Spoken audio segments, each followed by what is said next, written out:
Here we go, episode 41, uploaded, coming at you here on Horse Race Bets. Getting closer to another great weekend of Kentucky Derby and Kentucky Oaks prep races. But today, we're going to focus in on the fillies. Got about 43 days until the 151st running of the Kentucky Oaks. Remember, the qualifying rules are different here. You get 20 horses qualifying for the Kentucky Derby. Only 14 fillies can qualify for the Kentucky Oaks. And so let's take a look at what's happening with our leaderboard right now as how it looks here on March 20th. Quiet Side, Lacara, the Queen's MG, Drexel Hill, Fondly up there in the top 5 after a nice performance last weekend. Queen Azteca and then Mason, the runner there for Bob Baffert, rounding out the top 7. Then we get to the next group. Good Cheer is undefeated and going to be really tough to deal with. Immersive, 10 5G, Mohima with that speed, super speed as well, and then early on.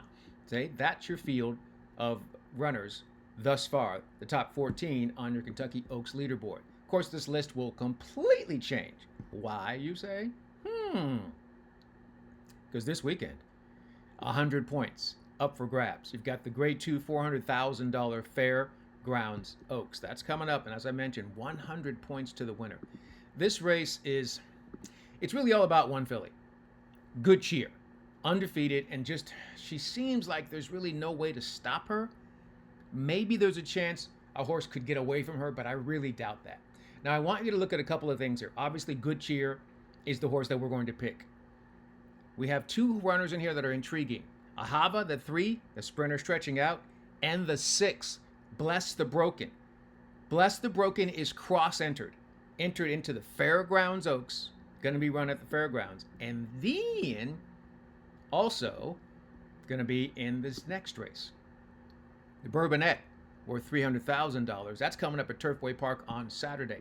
The thing about this race, not 100 points. You get 50 points coming to the winner. But, as we mentioned, there's that horse again, Bless the Broken, also entered here. It's the number 5. I think she's intriguing. This race, I think a lot more competitive than the Fairgrounds Oaks is going to be. As Catch Can is a horse that I really think is interesting. If Frankie Dettori sticks around and rides the horse will be in a great spot. The only question here is, well, pace, right? You see the red arrow there. White Rocks is definitely the speed of the speed in here, and I'm not quite sure what other runner is going to try to challenge.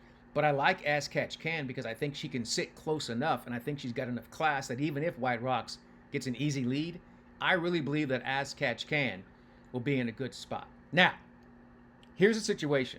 As you're taking a look at the runners here, we've mentioned already we've got a horse that is cross-entered for both races, right? That is Bless the Broken. Talk about that in a second. But I also want to give you, in addition to the horses I think that can win, prices, right? And the price I mentioned before is Ahava. And that's a runner that's stretching out. Went 6 furlongs just one time, was really fast though. Now going to stretch out. The only reason why I think she might be dangerous is because of that stretch out speed and the presence of Jose Ortiz in the irons. I think he's incredible on the front end. Irad Ortiz Jr., his brother, also outstanding rider. I just think Jose is a little bit better on the front end. I think a lot of handicappers will probably agree. Now, Good Cheer is so good that it may not matter. But if there's any chance of beating her, you've got to get away from her. And Ahava can get away from Good Cheer. The question is, can she stay away from Good Cheer, right? And then the other long shot that I want to talk about, in the Bourbonnette, I mentioned Bless the Broken. I like As Catch Can, but Bless the Broken, I think, is a runner that if things get a little crazy, and if John Velasquez is actually going to ride this horse at Turfway, I think they have a chance. I think so for sure. There's class there. They're a closer. Closers do exceptionally well over the synthetic at Turfway.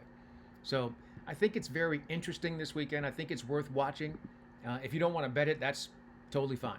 But it's definitely worth watching what's going to happen with these fillies. Good Cheer at this point, head and shoulders above the rest of the field, right? Coming in here like Torpedo Anna did a year ago. Just you could see just the class. But there are some competitive fillies that are going to try to knock her off, and so we'll see if they can get it done at the Fairgrounds, and then we'll see what kind of price we get coming through at Turfway Park. All right, that's going to do it for today. It's Thursday. Coming up, we'll get set. Got to play some action coming up this weekend at Turfway Park and the Fairgrounds for sure. I really believe the weekend cards at Turfway and Fairgrounds are going to result in absolutely bonkers pick fives. You hear me? 5 figures. That means 10 grand or more. I really believe it's coming back. So let's get ourselves in position to get a good chunk of that coming up this weekend. Continue to try to build that bankroll and boost our confidence as we get toward the ultimate challenge.